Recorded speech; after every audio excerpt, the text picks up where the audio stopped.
Sembah gede kacaturkeun di kedua luhur Soloy jalma nu kacotol dengan huruf gede uwangan. Sembah gede ngaranna Tian Tieta. Sembah gede oge kacaturkeun di anak awewe anu sabaraha geulisna. Atolah Dewi Kamburang. Geulisan Dewi Kamburang lembur ku kambing lembur ku kang Walasa saha harita.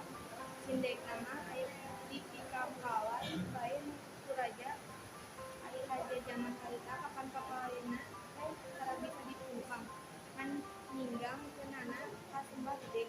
Eta kapalai raja teh henteu ieu diturut balutanna Sembah Gede baris nampa udon nu kawilang berat ti Kangjeng Singhun.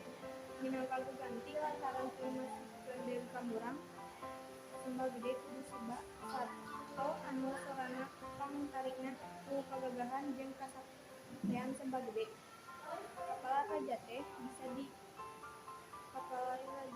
bisa ditebunan Sembah Gede nyebakeun sato ciptaan anu disebut Sati. Kangjeng Raja teu eleh akal. Laju Sembah Gede dititah ngabendung kali serayu dina waktu sapeuting. Pancen teu katepi ku akal ieu ge bisa kalakonan. Lantaran rupa-rupa parentah teu weleh kucumponan. Antukna raja milarian akal pikeun ngajorag Sembah Gede sacara demit anu dipalar Dewi Kamurang bisa kapinilik. Sembah Gede apal kana niat goreng raja anu ngalolos. Bari mawarencang genep puluh uren neangan tempat anu sakirana aman. Sembah Gede sapangiringna niat ti Kadung Rengguh kakulon sarta tepi ka Tapel Wates Jawa Barat. Mimiti Anjou ka Cimanganti ngentasan Ciseel dugi ka Kampung Karangsimpang. Terus deui nuju ka Bojongkor dugi ka Wasen.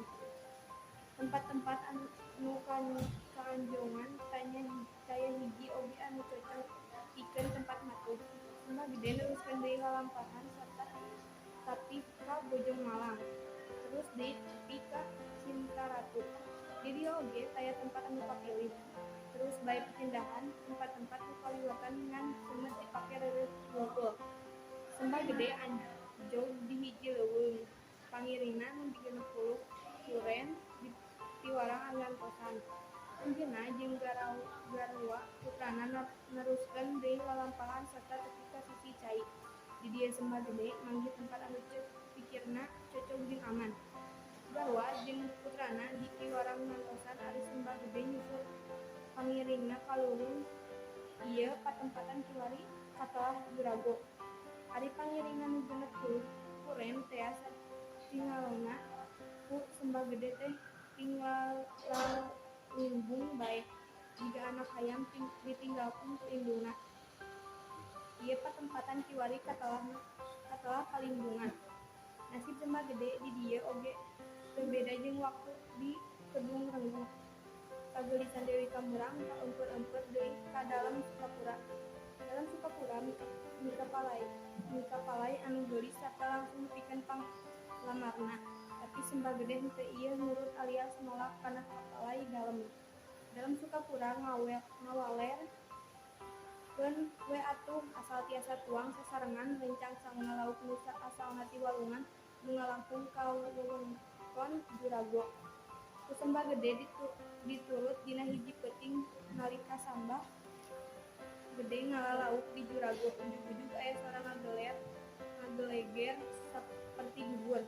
Dina eta kejadian ku kiwari ieu parempatan teh katelah ti gugur. Wassalamualaikum warahmatullahi wabarakatuh.